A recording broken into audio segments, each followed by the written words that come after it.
చూడండి, లోకంలో ఒక గమ్మత్తు ఉంటుంది. ఊళ్ళో పోలీస్ స్టేషన్ ఉంటుంది. పోలీస్ స్టేషన్ ఎందుకుంది? మన ఊళ్ళో దొంగలు వాళ్ళు పడకుండా చూడడం కోసమని పోలీస్ స్టేషన్ ఉంది. కానీ ఎక్కడి నుంచో దొంగలు వచ్చి అందరిలో కొట్టేస్తున్నారు, దొరకలేదు పోలీసులకి. అప్పుడు పోలీసులు ఏమంటారు? మేము పట్టుకోలేకపోయామండి అనడం కాదు, వాళ్ళకు ఒక కర్తవ్యం ఉంటుంది. వాళ్ళు ఒక చాటింపు వేస్తారు. ఏదో ఊరు నుంచి గుర్తు తెలియని దొంగల ముఠా ఒకటి బయలుదేరింది. ఇంటికి తాళం వేసి ఉంటే తాళాలన్నీ కూడా తీసేసి లోపలికి వెళ్ళి దొంగతనాలు చేస్తున్నారు. కాబట్టి ఎవ్వరూ ఊళ్ళు వెళ్ళవద్దు, ఇంటికి తాళాలు వేసి వెళ్ళిపోవద్దు. ఒకవేళ అలా వెళ్ళవలసి వస్తే పోలీస్ స్టేషన్లో చెప్పి వెళ్ళండి అని చెప్తారు. ఇప్పుడు అలా చెప్పి వెళ్ళండి అని వాళ్ళు చెప్తే దొంగలు వస్తున్నారని దొంగల్ని పట్టుకోవలసిన పోలీసులు పట్టుకోవడం మానేసి దొంగలు వస్తున్నారు మీరు జాగ్రత్తగా ఉండండి అని మనకి చెప్తున్నారు ఏంటని నవ్వుతారా? మీరు చాలా జాగ్రత్తగా మరింత పరాకుగా ఉంటారా? మరింత పరాకుగా ఉంటారు. అది కూడా మహోపకారమే, అదేం వాళ్ళు చేసింది తప్పేం కాదు. కాబట్టి దొరికే వరకు మిమ్మల్ని జాగ్రత్తగా ఉంచడం కోసం ముందు పరాకు చెప్పడం వాళ్ళ యొక్క ప్రేమ, వాళ్ళ యొక్క దయ. అయ్యో ఈ లోపల ఎక్కడ ఏం ఉపద్రవం దొరుకుతుందో ముందు ఒక మాట చెప్తే వాళ్ళ జాగ్రత్తలో వాళ్ళు ఉంటారని. అలా మనకి పరాకు చెప్పి మనకి జాగ్రత్త చెప్పడం కోసమని చెప్పి బయలుదేరినటువంటి పరశంకరాచార్యుల వారి యొక్క అవతారము లోపల ఉన్నటువంటి అమ్మవారి యొక్క దయయే ఆయన యొక్క కదలిక. శివుడు అన్నాను అనుకోండి, తనలో తాను రమిస్తూ ఉండిపోతాడు. తనలో తాను రమిస్తూ కదలిక లేకుండా, రెండవ వస్తువు లేకుండా అద్వైతానుభూతి ఎందు ఉంటాడు ఆయన. అలా కూర్చుంటే దక్షిణామూర్తి. పూర్తిగా కదిలిపోతే శక్తి స్వరూపం. శక్తి అంటే ఆగదు, ఆగిపోతే శక్తి కాదు, కదిలిపోతేనే శక్తి. అందుకే శక్తిని ఎప్పుడు కదలిక చేత సూచిస్తారు. కదిలితే శక్తి, కదలకపోతే శివుడు. ఇప్పుడు కదిలే శక్తి కావాలి, కదలని శివుడు కావాలి. పార్వతీ పరమేశ్వరుడు ఇద్దరికీ నమస్కారం చేయడము అంటే శంకరాచార్యుల వారికి నమస్కారం చేయడమే. 32 సంవత్సరముల ప్రాయము పూర్తయ్యే లోపల ఆసేతు హిమాచల పర్యంతము పాదచారి అయి కదలడం శంకరాచార్యుల వారి గొప్పతనం. స్తోత్రములను రచన చేయడం శంకరాచార్యుల వారి కదలిక. భాష్యములు ఇవ్వడం ప్రస్థానత్రయానికి శంకరాచార్యుల వారి యొక్క కదలిక. వాదనలు చేయడం శంకరాచార్యుల వారి యొక్క కదలిక. తానుగా ఆత్మస్వరూపంగా తాను అహం బ్రహ్మాస్మిగా నిలబడిపోవడం, చిదానంద రూప శివోహం శివోహం అని నిలబడడం ఆయన యొక్క శివస్వరూపం. కాబట్టి ఇప్పుడు ఒక శంకరాచార్యుల వారి యందు అమ్మవారు అయ్యవారు ఇద్దరు ఉన్నారు. కాబట్టి అంతఃశాక్తో బహిశైవ, పైకి ఆయన సాక్షాత్తు శివుడు, మంగళప్రదుడు, శంకరోతి ఇది శంకర. ఎందుకని? కదలకుండా కూర్చున్న దక్షిణామూర్తిని శంభుమూర్తి అంటారు. ఎందుకని? శంభు అన్న నామానికి ఒక అర్థం ఉంది. శం భావయతి ఉత్పాదయతి ఇది శంభు.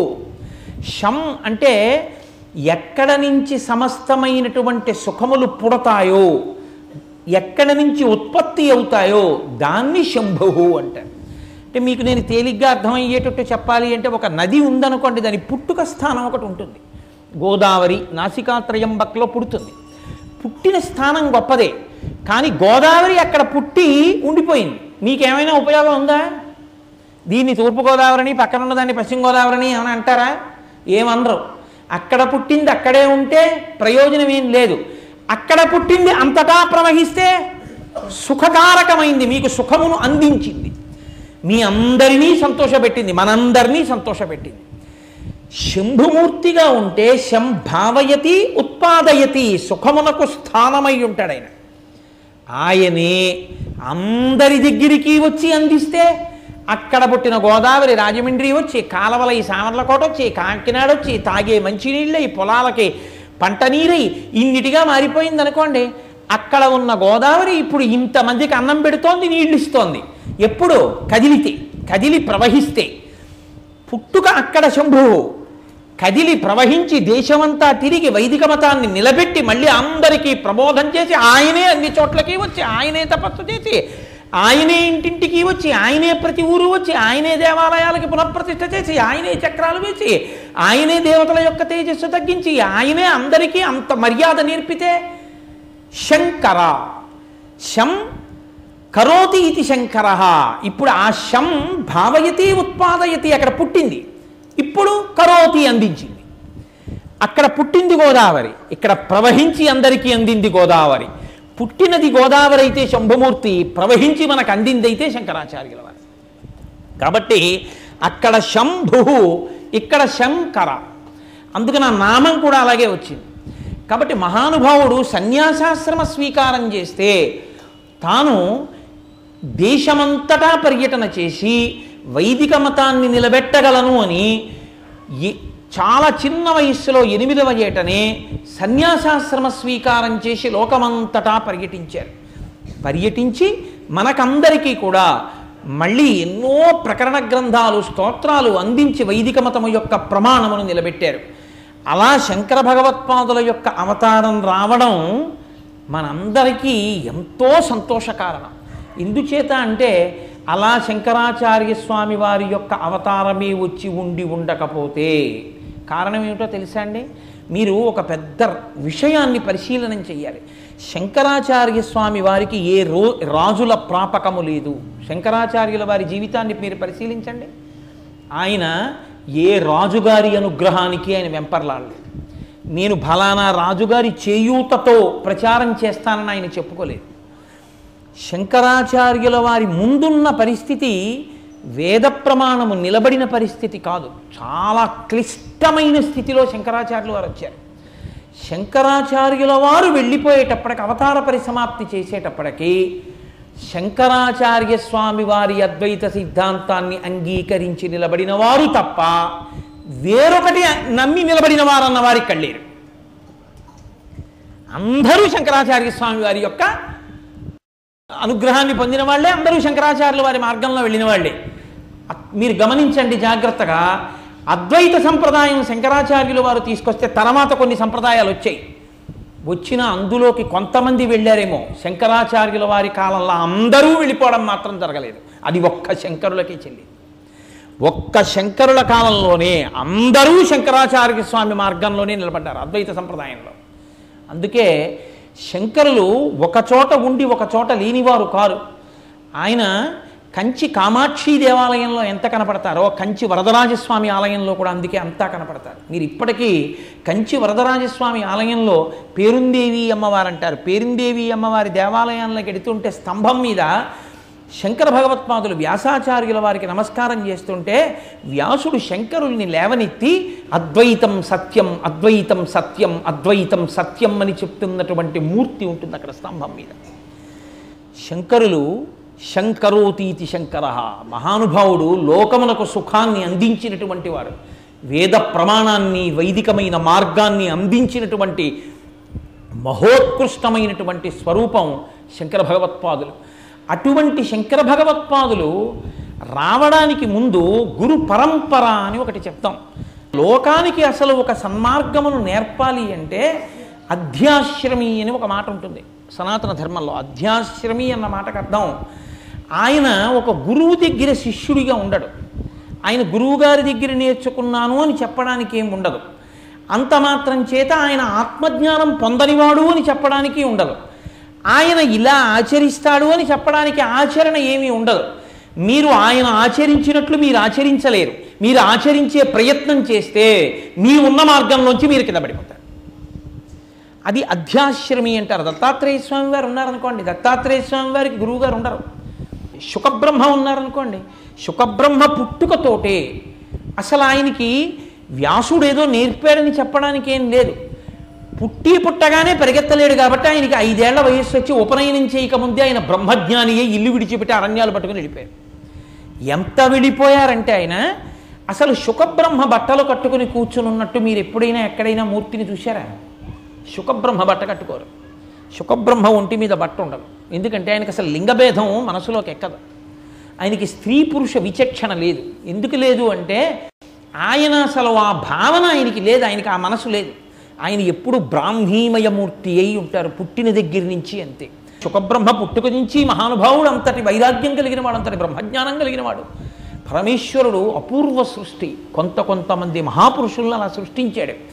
అటువంటి అధ్యాశ్రమిగా శంకరాచార్యుల వారు వచ్చారనుకోండి, అప్పుడు ఆయన ఎంత జ్ఞానమూర్తి అయి అవతరించినా మనం ఏమంటామంటే శంకరాచార్యుల వారి కంటే చెల్లిందండి, మనకెక్కడ చెల్లుతుందండి అంటాం. అందుకని లోకానికి మార్గం నేర్పాలి అంటే ఆయన కూడా ఒక గురువుగారి దగ్గర పాఠం నేర్చుకోవాలి.